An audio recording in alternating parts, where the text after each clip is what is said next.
Hello mga baby! It's me again, your Katarang Bicolanang Crafter.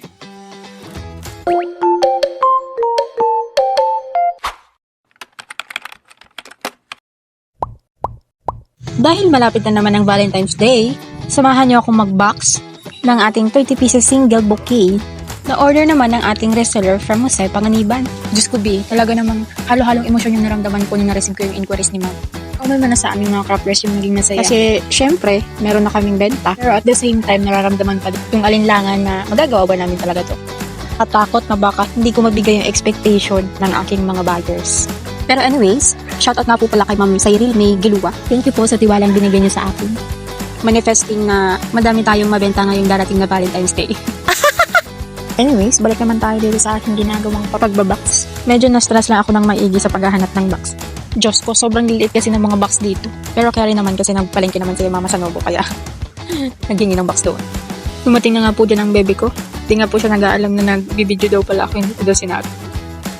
Kaya ayun, kunwari nagtutulong siya sa akin pero hindi naman. At pagkatapos po ng pagbabox ko, magdi-deliver na kami sa terminal na biyaheng Jose Panganiban.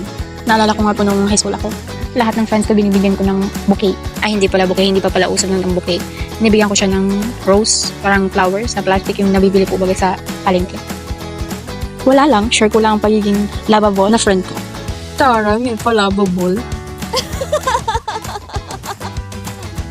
So, ayun nga po, nalagyan ko na po siya ng pangalan ni Ma'am at note na wag daganan ang box. Ready to go na. Papunta na nga po kami dyan sa terminal. Dito na nga po kami dumaan sa may parting Lanitong Basod. Kasi sobrang putik baga duman sa may Takulang Bulo at ginagawa po baga yung kalsada doon. Medyo malayo lang ito if papunta tayong sentro ng Daet. Pero kadalasan yung mga pumupuntang Naga dito na dumadaan sa shortcut ng Lanitong Basod papuntang Naga. So ito na nga yung main highway palabas ng Laniton to Laniton Basod. Buti nga ay medyo tumila na yung ulan paglabas namin dito kasi sobrang delikado talaga pag dumahin ng maulan. Pero pagdating namin ng sentro ng Daet, bumuhos na naman yung malakas na ulan kaya hindi na ako masyadong nakaditsyo. Pero, safe naman at maayos na nakarating ang ating bouquet sa ating reseller. Maraming salamat sa panonood. Kalimutan na mag-like at mag-share sa aming Facebook page. Thank you so much!